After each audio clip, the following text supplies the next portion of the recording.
Bienvenidos a Industrialmente Hablando, el podcast que visibiliza el aporte de la ingeniería industrial al desarrollo del país. Desde la optimización de operaciones en empresas clave, pasando por consultoras que redefinen estrategias de marketing y negocios, hasta el diseño de políticas públicas basadas en datos. Conoce también los últimos avances en Retail y Business Analytics. En cada episodio, un profesor y un exalumno o alumna de la especialidad recorrerán el camino por el que transitan diversos proyectos que están cambiando nuestro entorno.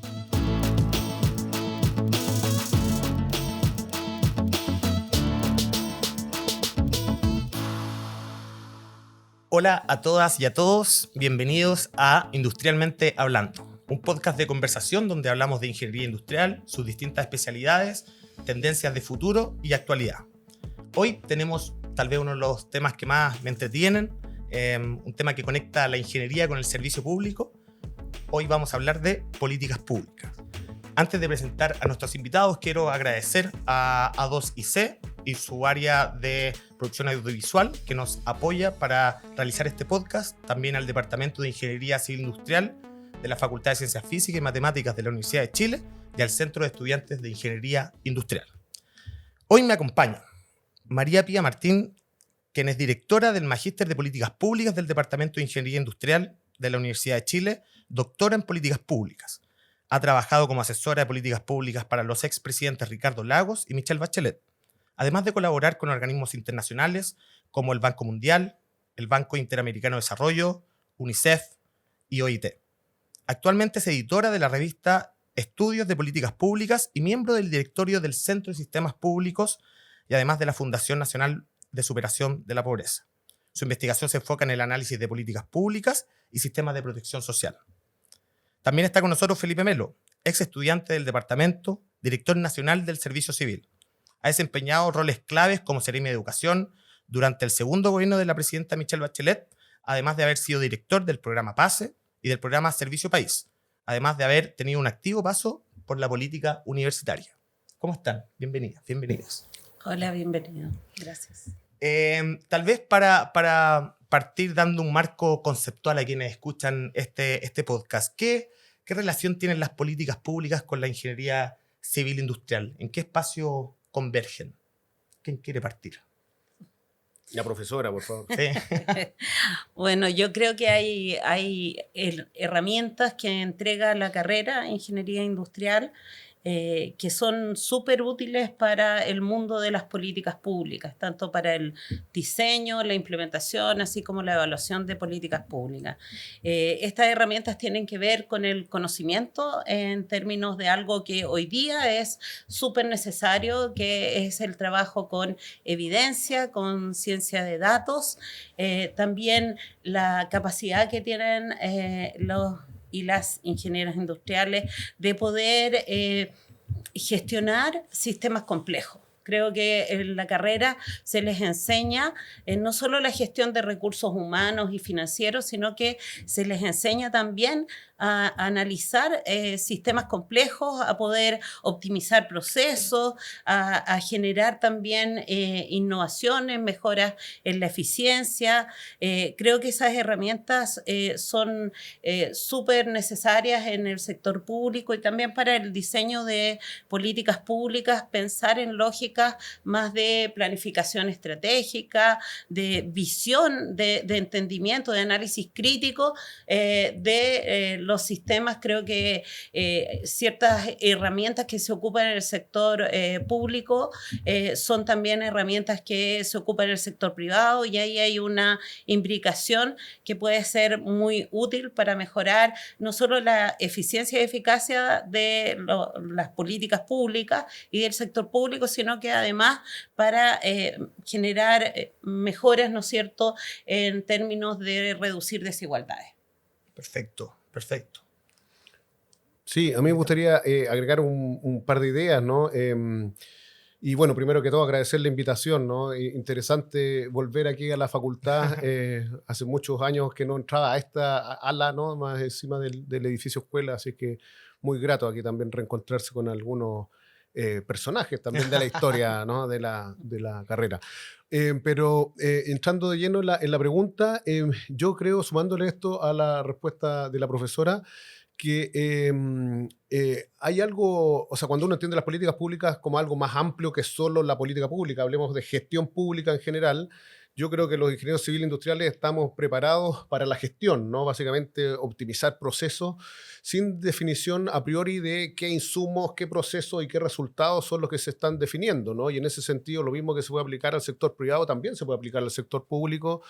Desde los 90, el famoso NPM, ¿no? El New Public Management, la nueva gestión pública, se encargó de alguna medida importar muchos de estos procesos pensados en origen para el sector privado, el sector público. Por lo tanto, yo diría que el ámbito de aplicación de un ingeniero civil industrial en el sector público no tiene ningún segmento vedado, ¿no? Es decir, un ingeniero civil industrial, una ingeniera puede trabajar en cualquier área del sector público, ¿no? No se me ocurre ningún ministerio, ningún servicio público que no requiera un profesional de estas características. Y en ese sentido, a propósito de los procesos complejos que comenta la profesora Martín, creo yo que hay algunos desafíos particulares que son sumamente interesantes desde la perspectiva de la preparación de la carrera. Por ejemplo, aquello que habla de cómo tomamos decisiones sobre el supuesto de la racionalidad o sobre el supuesto de la emocionalidad de los agentes económicos, o en este caso hablemos ciudadanos y ciudadanas, ¿no? Esta distinción muy elegante, pero también muy decidora quizás de trabajar por la generación de valor o por la generación de valor público, ¿no? Y si uno entiende el valor público como algo así como la percepción pública del valor, al final del día uno está justo en lo complejo de este hermoso arte, ¿no? de la gestión pública, que tiene que ver con cómo poner las manos para que ese proceso sea virtuoso, pero no solamente sea virtuoso a juicio de los expertos, sino que sea virtuoso a juicio de la ciudadanía, ¿no? Entonces ahí creo que cerebro, corazón y todas las partes del cuerpo de un ingeniero industrial puede estar al servicio de estos procesos. Qué interesante, qué interesante. Bueno, se repitió mucho la palabra gestión, donde tal vez ahí la ingeniería civil industrial se conecta directamente. También el tema de los fenómenos complejos, los sistemas complejos. No es novedad que hoy en día se perciben distintas crisis, policrisis, y se dice que estamos enfrentando problemas que son muy complejos, pero también a veces en periodos de elección, que son también las cosas que se vienen, se ve lo otro y a veces lo complejo desaparece y se empiezan a dar discursos que apelan más a la emocionalidad, la psicopolítica está muy presente. Entonces, ¿cómo un ingeniero civil industrial puede ayudar a justamente, no sé, abordar esa complejidad de cara a mejores políticas públicas, un mejor Estado? ¿Qué herramientas específicas puede un ingeniero, una ingeniera poner a servicio? Sí, súper interesante la pregunta, porque efectivamente estamos en una sociedad enfrentada a desafíos bien desafiantes, y como dices tú, como en una suerte de policausalidad, ¿no es cierto?, donde es muy difícil impactar directamente en un fenómeno, directamente tipo insumo, ¿no es cierto?, y después resultado. Entonces, por eso hablamos de sistemas complejos, por eso hablamos de la complejidad, tanto Felipe como yo, porque las sociedades hoy día no solo son complejas, sino que navegan en una incertidumbre muy grande. Y por lo tanto, la capacidad como de enfrentar de una manera flexible, pero con conocimiento, los fenómenos, por ejemplo, de la transformación digital, que hoy día está muy fuerte en términos, por ejemplo, de no solo de nuestras vidas cotidianas, sino que también de las necesidades de modernizar el Estado, que es algo que tú planteabas, ¿no es cierto?, hacer un Estado mucho más ágil, y ahí evidentemente los y las ingenieras industriales tienen capacidad de gestionar proyectos complejos, de apoyar procesos de digitalización de servicios, de interoperabilidad de servicios, servicio o de sistema, de procesar, ¿no es cierto?, mejor los datos que se necesitan para poder hacer una gestión en el Estado eficiente, que la carga o el peso de un trámite, por ejemplo, no esté en la persona, sino que sea el sistema, el Estado, el que tenga ese peso y las personas simplemente puedan hacer trámites o acceder a servicios, que es un tema muy complejo, lo sabemos, por ejemplo, en salud, acceder a servicios y tener el ejercicio de sus derechos como mucho más fluido, más fácil. Creo que también un gran cambio que tenemos que enfrentar en términos de sociedad es el cambio climático. Y ahí también todos los esfuerzos por sostenibilidad, por gestión de residuos, por uso de eficientes recursos, por ejemplo, tarificación en términos de energía. Ahí hay muchos ingenieros, ingenieras industriales trabajando en temas energéticos, ¿no es cierto?, gestionando la implementación de tecnologías para la sustentabilidad.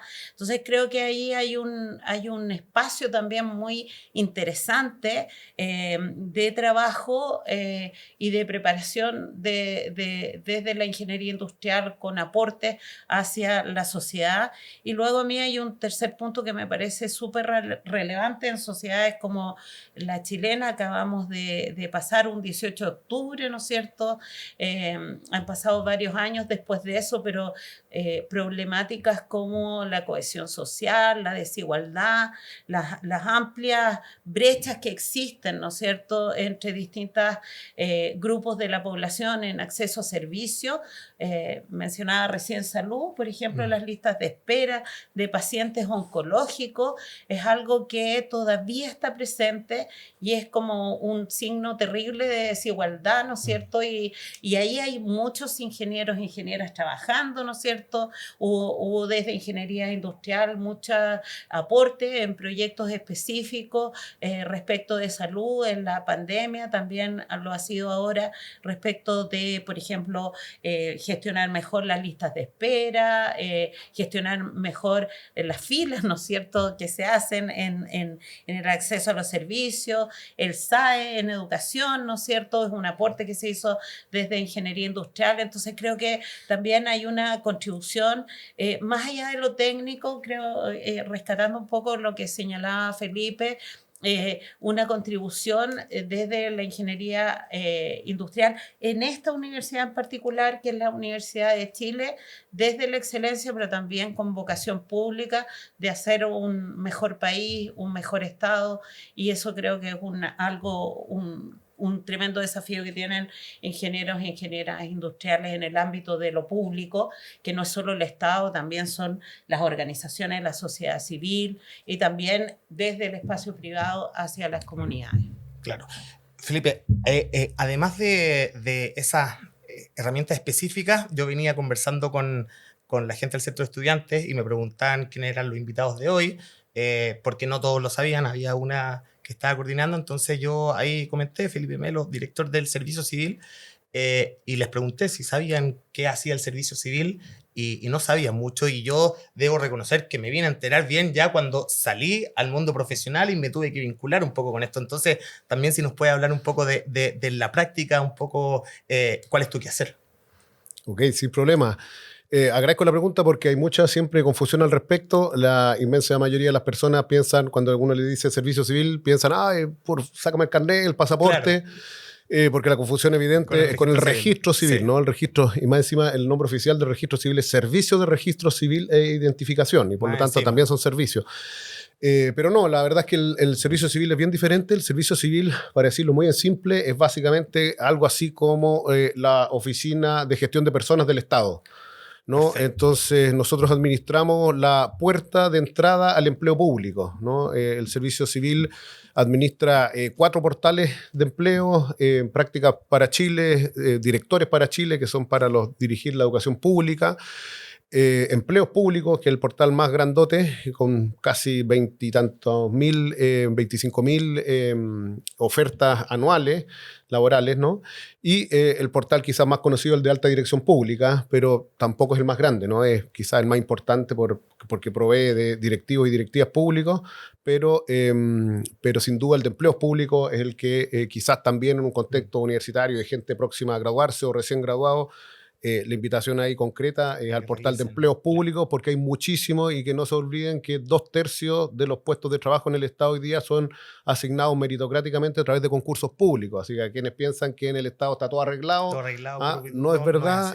Al menos los 5.135 cargos que administra la alta dirección pública y estos casi 25.000 vacantes a través de los empleos públicos son concursos meritocráticos que en realidad, como diría alguien por ahí, que gane el más mejor. Qué importante es ponerlo sobre la mesa, porque seguramente las noticias o lo que se dice en redes sociales, claro, brillan en realidad los malos casos, pero si uno va a los datos, como dices tú, estos 2/3 de cargo pasan por estos procesos que asumo que son bien rigurosos también. Así es, y si me permites, Pablo, a propósito de datos y recogiendo una pequeña arista de la pregunta previa, yo sumaría algo bien relevante a cómo los ingenieros industriales y las ingenieras pueden aportar a los desafíos del Chile de hoy, y en particular de la gestión pública y del Estado de hoy, ¿no? Y quiero volver a esta idea de la crisis de las confianzas, ¿no? A propósito de pensar, cuando yo le digo a servicio civil, y los que sí saben te dicen, pero todos los concursos están arreglados. No, falso, trabajamos justo en eso todos los días, muchas horas al día. Y es como profesionales que han aprendido a tomar decisiones basadas en datos, basados en evidencia, pueden hacer un aporte muy relevante a los consensos, ¿no? El día de hoy Chile está cruzado por una serie de desafíos, por una serie de escándalos, y la gran pregunta no es si van a seguir apareciendo desafíos y escándalos, eso ya sabemos, sí, la respuesta sí, van a seguir apareciendo, la pregunta es cómo los superamos, ¿no? Y cómo superarlos, creo yo, es con acuerdos, y con acuerdos basados en evidencia, no basados en una sucia treta de unos con otros, etcétera, sino que donde se ha puesto evidencia sobre la mesa, se ha visto que la mejor manera en que en el mundo desarrollado se han resuelto estos conflictos es A, B, C. Buscaremos, por supuesto, cómo adaptar eso a la realidad chilena y tomaremos un acuerdo entre diversos actores, pero en particular la gestión pública está ligada a la política, y la política chilena, izquierda, derecha, centro, arriba, abajo, han mostrado que se pueden dar grandes avances cuando efectivamente sobre evidencia se toman decisiones. En eso, creo yo, una vez más, las y los ingenieros industriales pueden aportar muchísimo. Perfecto, muy interesante. En el capítulo anterior vino el profesor Claudio Pizarro, y bueno, yo en la conversación, incluso afuera de cámaras de micrófono, yo le comenté que hace 10 años yo había pasado por su curso. ¿Con éxito? ¿Con éxito? Con éxito también, justo vinieron los profesores, al parecer, con los que me fue mejor. Ahora también, se repite la historia. Exacto, y bueno, comentábamos de que hace 10 años él da un ramo que era dirección estratégica, y a mí me tocó trabajar analizando el caso de Apple y China. En ese entonces, como ven, la estrategia de Apple y China, bueno, de esos años hasta acá ha cambiado mucho el escenario, a tal punto de que han salido empresas emergentes, China está en otra situación, han salido nuevas tecnologías. Y bueno, yo también fui alumno suyo, me fue más o menos bien también. Y la pregunta es justamente de esos 10 años hasta ahora, cómo ha cambiado desde la teoría, los desafíos de lo que es el diseño e implementación de políticas públicas, y por qué cuesta tanto a veces como poder resolver algunos desafíos, como el tema de las listas de espera. Imagino que también incluso en los sistemas de pensiones, tal vez los ingenieros tienen algo que decir, no es solo análisis económico, sino que también cómo van operando distintos sistemas, cómo ese cambio tan rápido y tan vertiginoso se da también en el sector público, y si no se da, ¿por qué? Sí, mira, yo creo que es cierto que el conocimiento técnico es una condición que facilita los acuerdos, pero es una condición necesaria, pero no suficiente.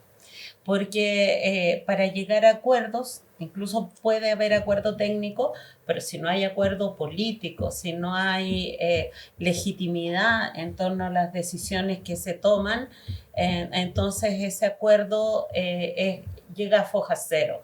Entonces, yo creo que una cuestión importante a propósito de lo que tú señalas, Pablo, de cuáles son los cambios. Yo creo que 10 años a la fecha, el mundo ha cambiado no solo en la incertidumbre, sino que también en que el peso de los actores también ha variado. Es decir, el Estado ya no es un solo decisor. No basta con que el Estado diga se va a hacer X o Y, sino que hoy día, por lo menos en términos también de la literatura en política pública, lo que hay desde más o menos los 2000 a la fecha es un fuerte incremento del conocimiento sobre cómo se genera el juego de los actores y cómo es necesaria la participación, que es un elemento fundamental para que las políticas públicas tengan esa confianza que se hablaba recién, esa validez, esa legitimidad, y por lo tanto lo que se señala en términos de que hoy día genera una buena política pública es la gobernanza. La gobernanza implica que tú tienes distintos actores, Estado, sociedad civil, sector privado, que interactúan para encontrar la mejor solución posible. De alguna manera, un buen ejemplo de ello es lo que se hizo durante el periodo del gobierno de Bachelet II respecto del cambio en la matriz energética. Es decir, todo el impulso a las energías renovables no convencionales viene de un gran acuerdo muy participativo, con muchos actores, donde hubo proceso de diálogo y donde se legitima una forma de solucionar una problemática que era, ¿no es cierto?, la dependencia energética de hidrológica o de carbón, en fin. Entonces, lo que hay ahí es esa construcción de acuerdos, pero también política, en términos de que se requiere pensar también no solo la solución técnica, sino que la política de las políticas públicas. Y esa política no tiene por qué ser la política del partido político. Claro. No me estoy refiriendo a eso, me estoy refiriendo a este conjunto de actores. Yo creo que eso es uno de los cambios más importantes de los últimos 10 años. Y lo segundo es que en un contexto de incertidumbre y de mucha movilidad en la sociedad, cada vez más nos acercamos a estos problemas de difícil resolución, a estos wicked problems que habla la literatura, ¿no es cierto?, que a veces incluso los llaman problemas diabólicos, en donde no hay acuerdo respecto del problema, ni de su solución, ni la de mejor alternativa técnica, donde la misma literatura dice la única solución posible es la solución que se acuerde, aunque sea una solución parcial. Entonces, creo que esos dos elementos yo los destacaría en términos de cómo ha cambiado, en el fondo, el contexto en el cual se mueven los conocimientos y los aportes de ingenieros y ingenieras en este mundo. Perfecto. Yo quiero retomar el tema de la crisis de confianza, porque, a mí me tocó trabajar con Alfredo Zamudio, que él trabaja en una organización que promueve el diálogo. Y claro, a veces para un ingeniero civil industrial que esté trabajando en temas de diálogo es más o menos raro, pero había una premisa que estaba detrás que era muy potente y que decía que no pueden haber soluciones sostenibles si es que no hay colaboración en el tiempo, pero es imposible que haya colaboración si es que no hay confianza en el tiempo. Y no puede haber confianza si es que está destruida la confianza. La única forma es como tender puentes de diálogo y que eso sea en el tiempo. ¿Cómo desde una facultad de ciencias físicas y matemáticas se puede ayudar a esta crisis de confianza que obviamente dificulta llegar a acuerdos, pero incluso dificulta, yo que me dedico a temas más de innovación, si es que no hay confianza, tampoco hay colaboración y suceden nuevas soluciones. ¿Cómo se podría, qué caminos hay para poder aportar a esta crisis de confianza? Uy, gran pregunta. No puedo dejar de citar, a propósito que estamos aquí en la Biblioteca Central, o un ala de la Sí, Biblioteca sí. Central, hace hartos años ya, y no me acuerdo cuántos, serán unos 20, un poco más, 25, pero en consulta con un libro de Newton, que no es que yo haya leído mucho a Newton, ni mucho menos, convengamos eso, de hecho lo más probable es que alguien me lo pasó, pero me mostraron esto porque lo que más me llamó la atención y por eso me pasaron el libro, es porque la frase final del libro era, no me acuerdo, principio de la termodinámica, algo que no lo podría hoy día Claro, claro refrasear, decir. pero decía, queda entonces demostrado que Dios existe, ¿no? Básicamente que él, como muchos pensadores, han elaborado teorías matemáticas sofisticadas y muchas otras, o en la física, por supuesto, al servicio de uno podría decir, hipótesis o supuestos de trabajo más curiosos, ¿no? Es decir, lo que quiero retratar con esto es que no me parece que las matemáticas, la física, las ciencias exactas estén dramáticamente distanciadas de lo que son las percepciones, de lo que es el mundo de la eh, persuasión, etcétera. Yo diría incluso todo lo contrario. Y cuando uno ve, yo ahora tengo 44 años y veo mis colegas ingenieros e ingenieras, hay muchos que han optado por quiebres laborales en su vida hoy día son profesores de yoga, después de una vuelta por un viaje largo, no quiero ser oficinista toda la vida. Y entonces quiero decir que tanto secuencialmente como simultáneamente, me parece que estas cosas no van tan disociadas como podría parecer a priori. Y volviendo al centro de la pregunta, cuando uno hace el marco lógico y dice hay una crisis de confianza, hay un problema de desconfianza, bueno, hay un matemático, de hecho Gilles Le Cardinal, que entiendo que es de origen matemático francés, y que decía la confianza ya es compleja, etcétera, pero ¿cómo se resuelve? Y su propuesta es enfrentando riesgos de manera conjunta, ¿no? Si yo tengo una desconfianza contigo y queremos superarla, queremos generar confianza, bueno, enfrentemos un riesgo en conjunto, donde o ambos perdemos o ambos ganamos frente al riesgo. Sin embargo, perdamos o ganamos, vamos a ganar entre los dos confianza al final de ese proceso. A mí me parece que es una invitación, entre comillas, absolutamente ingenieril, ¿no? Matemática incluso, ¿no? Y no es un juego de suma cero, es un juego en que ambos vamos a ganar algo, ¿no? Enfrentando esto de manera en conjunta. Lo que puede parecer algo conceptualmente demasiado sofisticado, creo, cuando uno se lo imagina en la práctica, bueno, es algo lo que hace el Centro Nansen hoy en la Araucanía con Samudio, y decir, ya, vamos pasito a pasito, dialogamos. Bueno, y si se nos corta la luz, bueno, se nos corta la luz a todos juntos dialogando, ¿no? Y si enfrentamos ese miedo a la oscuridad juntos, bueno, por primera vez quizás comunidades originarias y empresarios van a estar en conjunto en una situación de riesgo, entre comillas. En fin, y así se va a ir construyendo lazo social, se va a ir recomponiendo el tejido social y por lo tanto lo más probable es que el día de mañana se pueda llegar a un plan de desarrollo productivo de la región con mayor sentido y sin el riesgo de que unos y otros en realidad tomen actitudes que sean dramáticamente transgresoras para lo que percibe el otro, ¿no? Entonces, creo que ahí la ingeniería, una vez más, tiene mucho que decir, ¿no?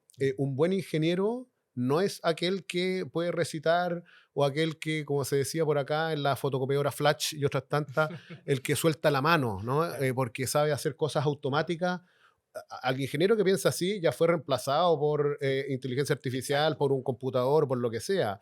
Es precisamente esa agregación de valor sofisticada, no lineal, ¿no? Que tiene los seres humanos en la cabeza los que pueden hacer la diferencia, creo yo. Perfecto. Ahí yo quisiera añadir también, a propósito de lo que se habla, que una de las cosas muy interesantes, motivadoras, desafiantes de trabajar en lo público, ya sea en el Estado, en organizaciones de la sociedad civil, donde sea, es el ejercicio de la interdisciplina. Trabajar con otros, trabajar con otras profesiones, insumar desde tu disciplina ya sea un conocimiento específico para la resolución parcial o total de un problema, o bien, como se señala acá, ¿no es cierto?, para asumir ciertos riesgos. Creo que eso enriquece el propio conocimiento de la ingeniería, lo desarrolla, lo complejiza, lo aumenta, y creo que es algo muy, muy entretenido que ocurre en general cuando se trabaja en lo público.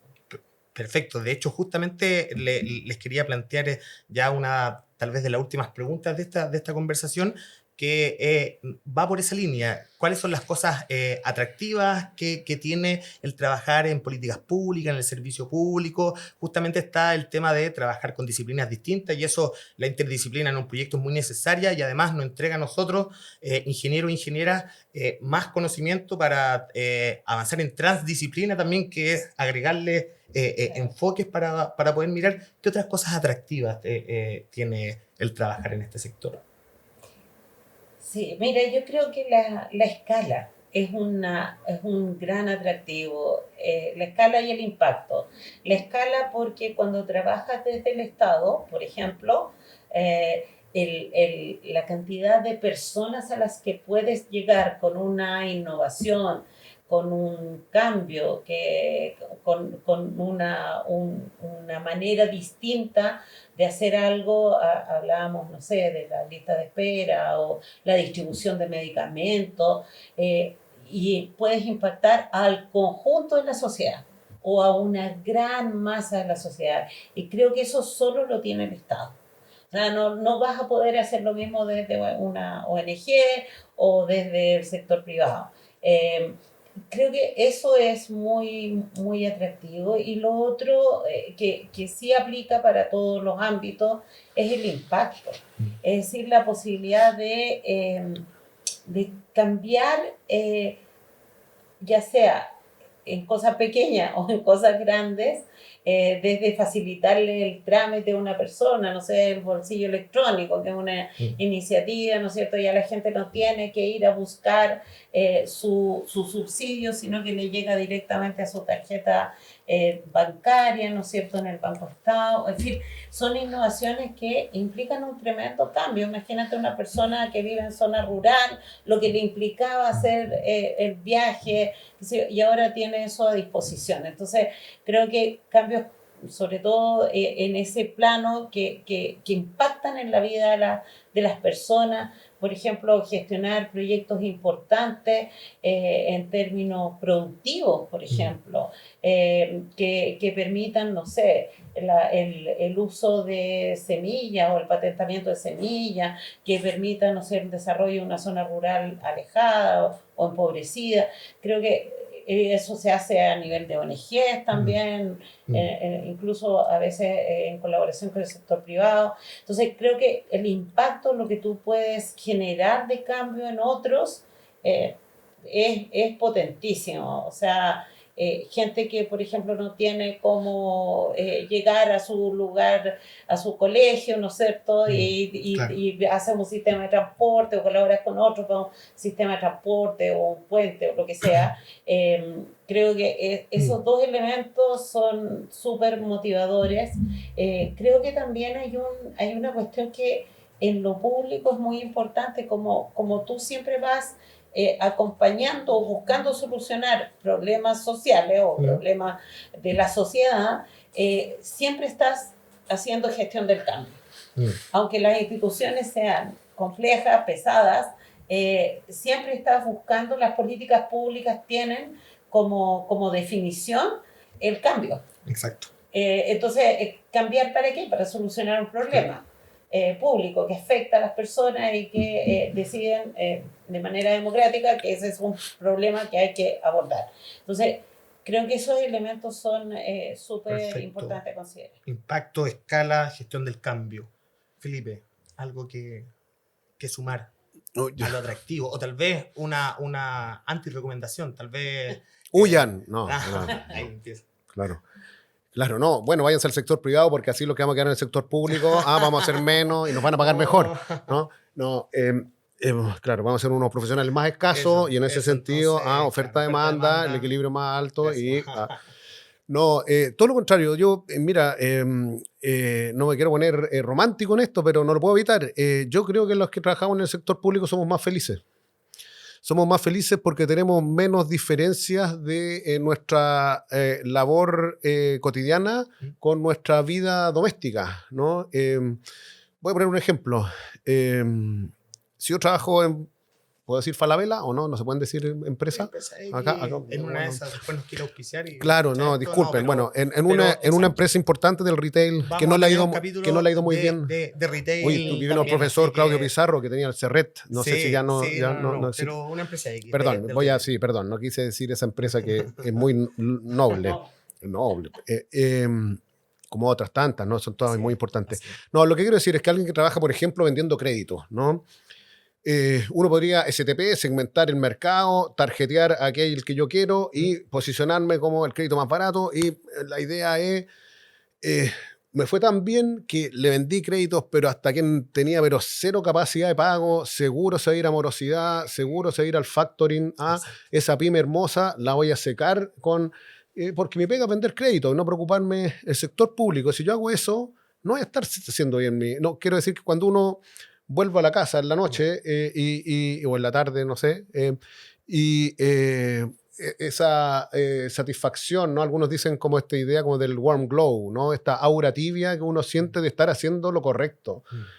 Creo que no es que en el sector privado, por supuesto, ni en el privado sin fines de lucro también, ¿no? Que es muy importante el tercer sector, no se pueda lograr, pero creo que es algo conectado directamente con el corazón de lo público, ¿no? Lo público, hacer las cosas bien, pensar en los equilibrios, ¿no? El crédito no es malo, pero el crédito en su justa medida, ¿no? Es una opción de financiamiento relevante.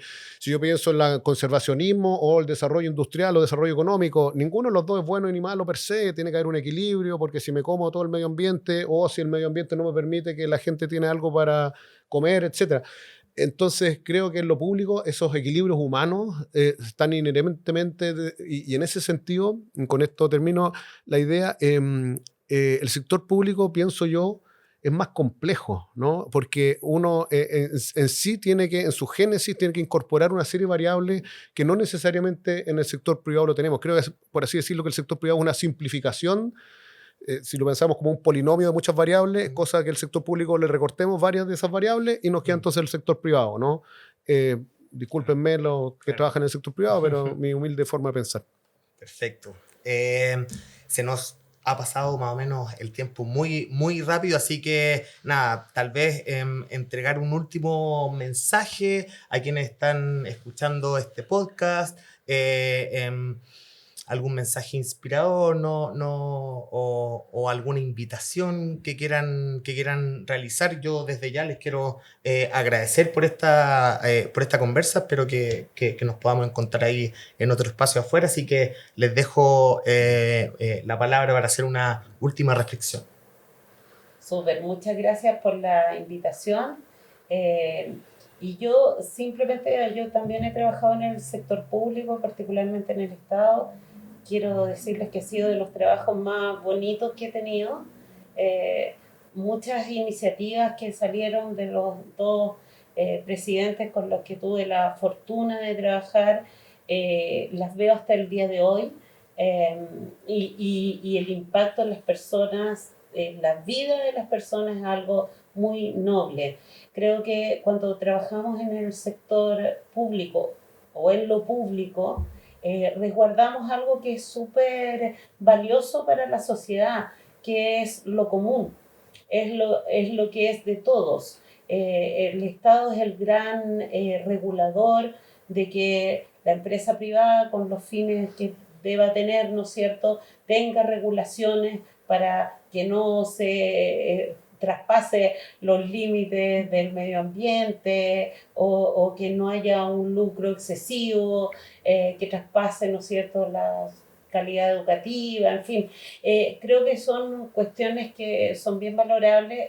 Yo sé que el Estado en particular muchas veces se ve como un lugar un poco feo donde trabajar, porque hay mucha corrupción, mucho pituto, es fome, es burocrático, pero creo que eso es un poco una caricaturización de lo que es lo público.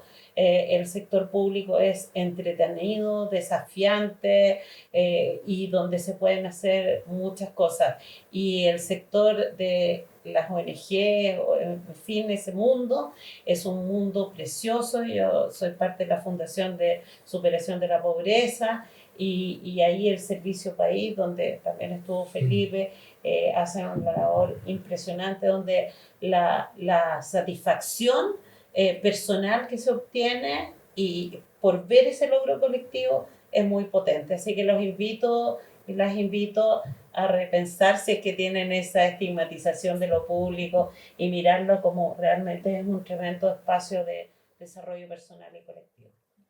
Muchas gracias, Felipe. Yo hago copy-paste en realidad de la invitación inspiradora y solamente me gustaría añadir a eso la oportunidad concreta, ¿no? Hoy tengo el dato, hay más de 150 prácticas en el Estado abiertas. En este momento, si ustedes se meten, ahí está prácticasparachile.cl o en empleos públicos, más de 400 convocatorias abiertas en este momento, empleospúblicos.cl, todos nuestros portales disponibles a través de serviciocivil.cl. Hemos inaugurado un botón, ¿no? Que nos reclamaban mucho, esto nos debemos a nuestros usuarios y usuarias, los postulantes, las postulantes, y sobre todo el empleo joven, ¿no? Quienes decían, oye, pero en el Estado me piden 5 años de experiencia laboral, imposible, ¿no? Si vengo recién egresando, bueno, hay un botón ahora, mi primer empleo, ¿no? Tenemos en este momento, se me fue el dato, pero más de 200 convocatorias que no piden experiencia previa, ¿no? Entonces alguien recién titulado perfectamente puede entrar ahí. Hay una serie de elementos nuevos que hemos creado en Ingeniería Civil Industrial. No, mentira.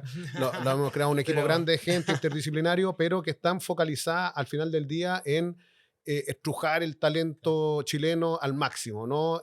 Inclusión mediante, es decir, aquellos rincones de talentos que no estábamos llegando en regiones, personas con discapacidad, por supuesto mujeres, hay una brecha de género, el Estado hoy es un contratador más feminizado que masculinizado, es decir, tiene más del 60% de los trabajadores en el Estado son mujeres, sin embargo, techo de cristal absolutamente, ¿no? Entonces, cuando uno mira los cargos directivos, están concentrados los hombres, pero hemos avanzado muchísimo. Al día de hoy, un 41% de las directivas del gobierno del presidente Boric son mujeres, ¿no? Que es un récord de todos los tiempos, y en ese sentido la invitación no solamente entonces a trabajar en el Estado, sino también a hacer carrera directiva porque necesitamos a todos y todas. Perfecto. María Pía, Felipe, muchas gracias por esta entretenida conversación. Los dejamos invitados para un nuevo capítulo de Industrialmente Hablando. Recuerden compartir, dejar sus comentarios, preguntas y nos vemos la próxima ocasión. Esperamos que hayas disfrutado este capítulo de Industrialmente Hablando. Gracias por acompañarnos en este viaje por el mundo de la ingeniería industrial. No olvides suscribirte a nuestro podcast en Spotify y síguenos también en la cuenta de Instagram del Centro de Estudiantes de Ingeniería Industrial y del Departamento, donde podrás conocer a nuestros siguientes invitados y otras novedades. ¡Hasta la próxima!